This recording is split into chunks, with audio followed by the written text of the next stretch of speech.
Doctor ইউনূসের উন্নয়নের জোয়ারে ফেনী শহরের মানুষ সামান্যতম বৃষ্টিতে ভেসে গেছে।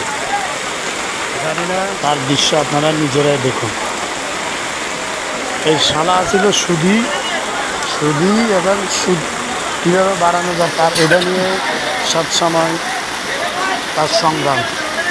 এই যে দেশীয় জাতি মানুষের যে মঙ্গলে কিছু করবে তার এই দিকে কোনো মাথা ব্যথা নেই।